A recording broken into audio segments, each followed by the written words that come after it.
For generations, the Colorado River has carried an almost mythical reputation across the American West.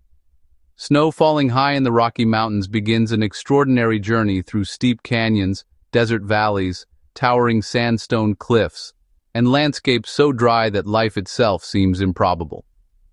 Along the way, that water becomes far more than a river. It powers cities, irrigates farmland, supports industries, and provides drinking water to tens of millions of people spread across several American states and parts of Mexico. Every drop has long been treated as a promise that modern civilization can flourish, even in one of the driest regions on Earth. That promise is now facing one of its greatest tests. An idea that only a few years ago would have been dismissed as politically impossible is beginning to receive serious attention among water experts, engineers, and researchers. Instead of preserving both of the Colorado River's giant reservoirs, some believe the United States may eventually have to choose between them. Their proposal centers on a dramatic shift, allowing Lake Powell to become much smaller or perhaps cease functioning as a major storage reservoir altogether, while concentrating most of the river's remaining water inside Lake Mead. For communities that have spent generations depending upon Lake Powell, the suggestion feels almost unimaginable. Since the completion of Glen Canyon Dam during the 1960s, the reservoir has become an icon of recreation, tourism, hydroelectric power generation, and Western water management. Millions have visited its deep blue waters, winding through hundreds of miles of spectacular sandstone canyons. Marinas, houseboats, fishing businesses, hotels, and entire local economies have grown around a lake that did not even exist less than a century ago. Yet the discussion is no longer driven by politics alone, it is being driven by physics. Every year the Colorado River appears to have slightly less water to offer than the generations before expected. Mountain snowpacks fluctuate. Temperatures continue climbing. Dry soils absorb more spring runoff before rivers can even begin filling reservoirs. Evaporation steadily removes enormous quantities of stored water under relentless desert sunshine. Scientists increasingly describe the basin not as experiencing a temporary drought, but a long-term transformation into a drier climate. Those changes are forcing officials to reconsider assumptions that shaped Western water policy for decades. Lake Powell and Lake Mead together were originally designed to act almost like a giant savings account. During wet years, excess water could be stored safely behind massive dams. During dry years, those reserves would help maintain deliveries to downstream cities, farms, Native American tribes, industries, and ecosystems. The combined storage capacity of the two reservoirs exceeded anything the river would normally require during temporary shortages. That system worked remarkably well for many decades because planners believed the Colorado River would continue producing flows similar to those measured during unusually wet periods early in the 20th century. Reality has proven far less generous. Modern scientific reconstructions using tree rings reveal that those early decades were among the wettest in centuries. Water rights across the basin were allocated based upon river flows that rarely represented the long-term average. In effect, promises exceeded the river's actual ability to deliver water during more typical conditions. For years, the mismatch remained largely hidden because enormous reservoirs compensated for declining inflows. Eventually, even giant reservoirs began running out of reserves. Lake Mead, created by Hoover Dam during the 1930s, became the nation's largest reservoir by capacity. Lake Powell, completed decades later behind Glen Canyon Dam, became its second largest. Together, they transformed the management of the Colorado River into one of the most ambitious hydraulic engineering systems ever constructed. At full pool, Lake Mead stretches for roughly 120 miles, or approximately 190 kilometers. Lake Powell extends even farther through countless twisting side canyons, reaching approximately 186 miles, or nearly 300 kilometers. Combined, they were designed to store enough water to sustain multiple years of drought. Today, both reservoirs remain well below those historic levels. White mineral rings visible along canyon walls reveal former shorelines standing dozens or even hundreds of feet above today's water surface. Boat ramps have required repeated extensions, Some marinas have relocated entirely. Previously submerged rock formations have emerged after decades underwater. Visitors can literally see evidence of declining storage etched into the landscape. These dramatic images have become symbols of the Colorado River's growing imbalance. Yet another concern has recently attracted increasing scientific attention. Every gallon stored inside a reservoir remains exposed to the atmosphere. Unlike underground aquifers, surface reservoirs continuously lose water through evaporation. Under the scorching desert climate of Arizona and Utah, that process never completely stops. Summer heat accelerates losses dramatically, while dry air and persistent winds remove additional moisture. For decades, evaporation was accepted as an unavoidable cost of storing water. Now researchers are asking whether maintaining two enormous reservoirs instead of one may be wasting more water than previously recognized. That question has launched a fresh scientific effort examining evaporation with unprecedented detail. Researchers have begun measuring exactly how much water disappears from Lake Powell under different weather conditions, temperatures, humidity levels, and seasonal changes. Rather than relying solely upon older estimates, scientists hope to develop far more accurate calculations that can directly inform future management decisions. The implications extend far beyond academic curiosity. Every acre-foot of water lost to evaporation represents enough water to supply multiple households for an entire year. When multiplied across reservoirs covering hundreds of square miles, the cumulative losses become enormous. Lake Powell alone reaches surface areas approaching more than 160 square miles, or over 400 square kilometers, depending upon water levels. Lake Mead can exceed 240 square miles, or more than 620 square kilometers, when near capacity. Combined, they expose tremendous amounts of water directly to desert sunlight. Some experts now argue that reducing the surface area dedicated to storage may preserve valuable water that would otherwise vanish into the atmosphere. It is this concept that lies behind one of the most debated proposals in modern Western water management. Instead of maintaining both giant reservoirs at partially depleted levels, supporters suggest concentrating available storage primarily inside Lake Mead, while allowing Lake Powell to operate with far less water. The concept carries several possible advantages. One reservoir generally presents less total surface area than two partially filled reservoirs combined, potentially reducing evaporation losses over time. Operational complexity might also decrease. Water managers would spend less effort balancing releases between two major storage facilities during prolonged shortages. Some researchers even argue that concentrating water downstream may simplify legal water deliveries, while preserving greater flexibility during exceptionally dry years. On paper, the mathematics appears increasingly attractive. On the ground, the consequences become far more complicated. Lake Powell is much more than stored water. The reservoir supports thousands of jobs tied directly to tourism. Houseboat rentals attract visitors from across the world. Fishing guides, marina operators, mechanics, hotels, restaurants, fuel suppliers, maintenance crews, campgrounds, and countless small businesses depend upon seasonal recreation. Entire communities have grown around that economy. Reducing Lake Powell substantially would reshape livelihoods extending far beyond the shoreline itself. Hydroelectric power represents another critical concern. Glen Canyon Dam generates renewable electricity distributed across several western states. That electricity helps power homes, businesses, irrigation systems, municipal infrastructure, and tribal communities. Revenue from electricity sales also supports environmental programs throughout the Colorado River Basin. Power generation depends upon water elevation. As reservoir levels decline, electricity production becomes less efficient. If water falls below minimum operating thresholds, turbines eventually become unable to function altogether. That possibility is no longer considered purely theoretical. Recent years have witnessed reservoir elevations approaching levels once regarded as unlikely outside extreme emergency planning scenarios. Federal agencies have repeatedly implemented extraordinary measures to stabilize water levels, including carefully coordinated releases from upstream reservoirs designed specifically to protect Glen Canyon Dam's operational capability. Each intervention underscores an uncomfortable reality. Margins that once seemed comfortably large have become increasingly narrow. Supporters of consolidating storage argue that these repeated emergency measures reveal fundamental weaknesses within the current operating system. Instead of continually rescuing two declining reservoirs, they believe future conditions may require concentrating resources where they provide maximum long-term benefit.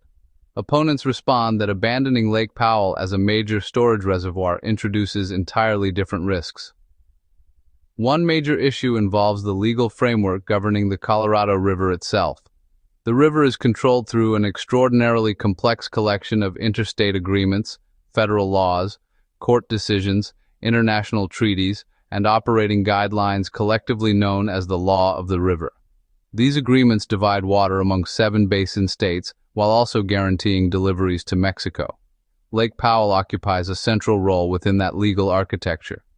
The reservoir serves as an accounting point where upper basin states meet delivery obligations to lower basin states.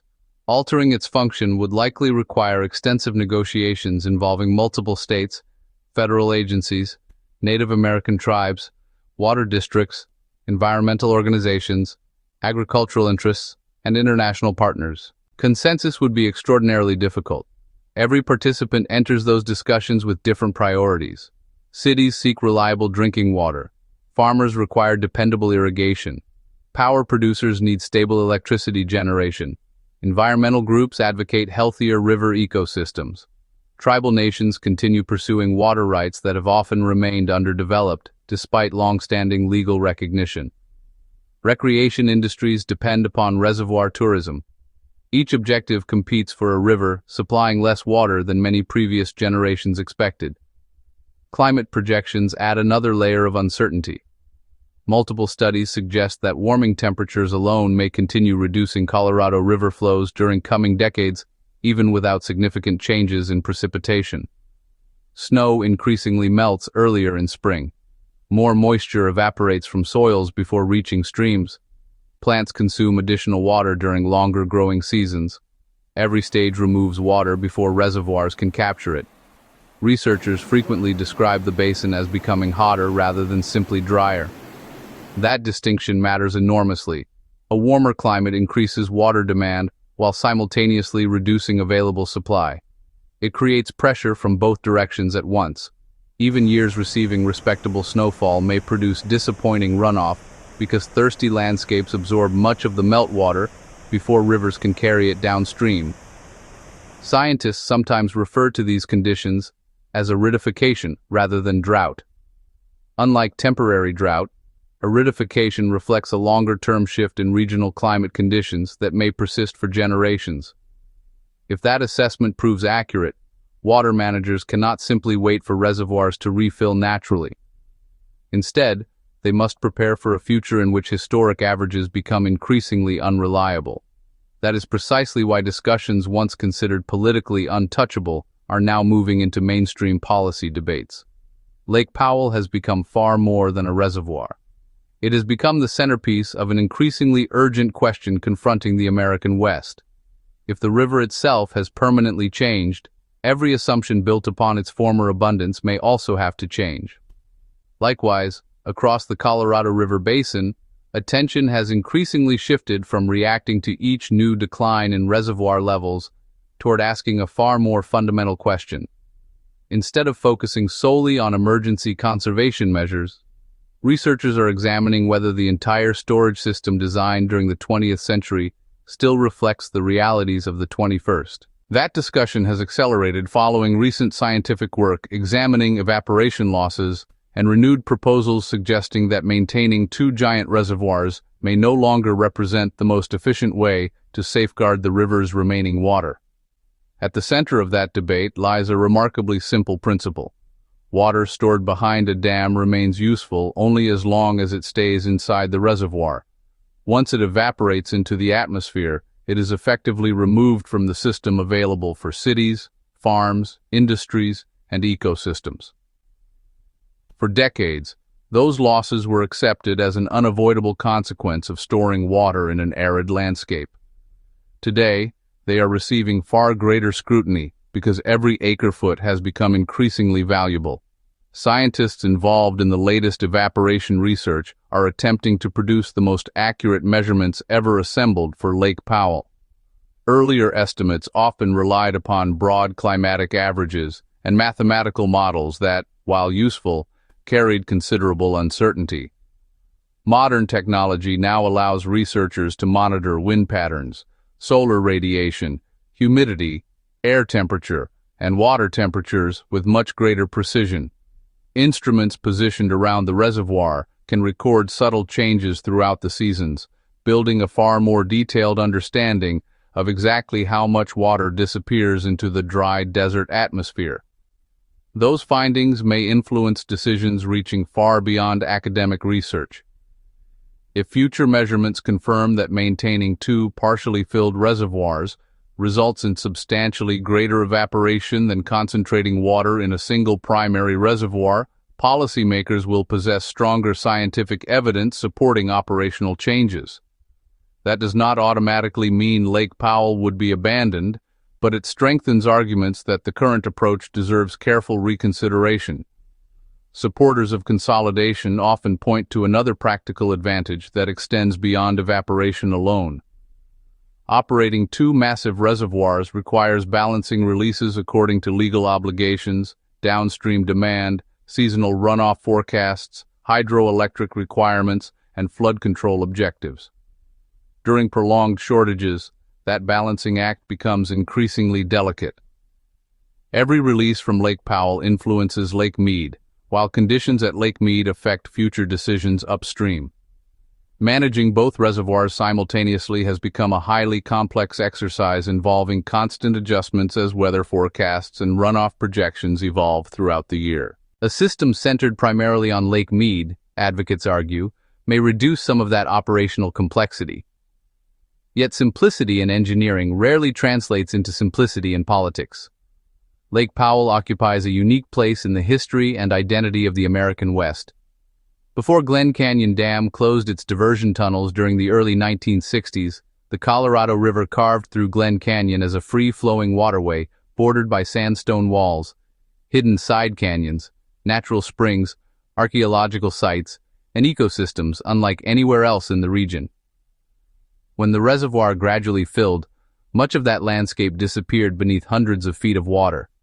For decades, public debate surrounding Glen Canyon Dam has reflected two sharply different perspectives. Many regard the dam as one of the greatest engineering achievements in American history, providing reliable water storage, hydroelectric power, and recreational opportunities that transformed the economies of northern Arizona and southern Utah. Others have long argued that flooding Glen Canyon represented one of the nation's greatest environmental losses, permanently submerging irreplaceable natural and cultural treasures. Ironically, declining reservoir levels have begun revealing portions of that hidden landscape once again. As the water has receded during recent years, side canyons that remained submerged for generations have slowly re-emerged. Ancient sandstone formations, long-forgotten beaches, native vegetation, and even archaeological sites have gradually returned to daylight. Some environmental organizations view those changes as evidence that portions of Glen Canyon possess a remarkable capacity for ecological recovery if given sufficient time. That possibility introduces yet another dimension to the current debate. Reducing Lake Powell's storage role would not simply alter water management. It would reshape one of the most iconic landscapes in the American Southwest, while raising profound questions about conservation, recreation, cultural heritage, and environmental restoration.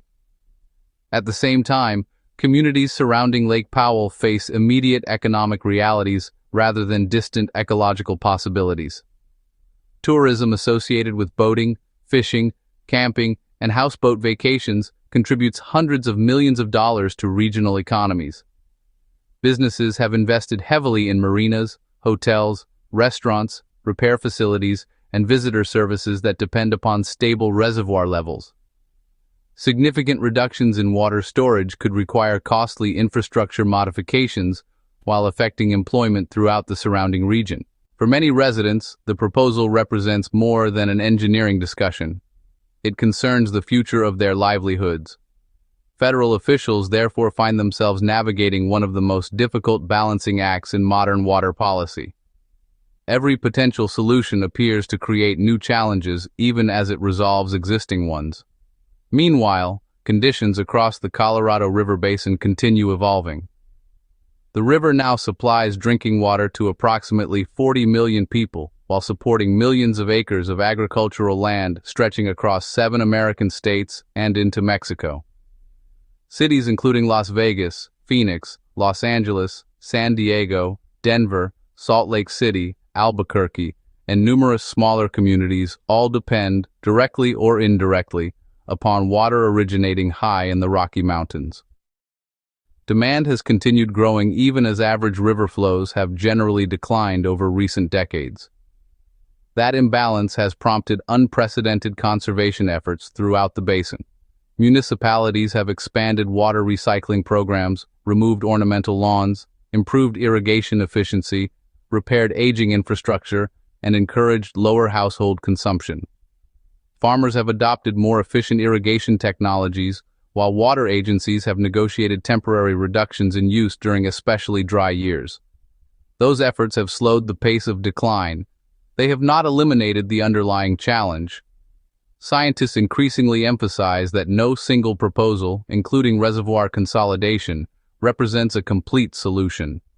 Long-term resilience will likely require a combination of conservation, improved forecasting, infrastructure adaptation, revised operating agreements, technological innovation, and continued cooperation among every state and community sharing the Colorado River.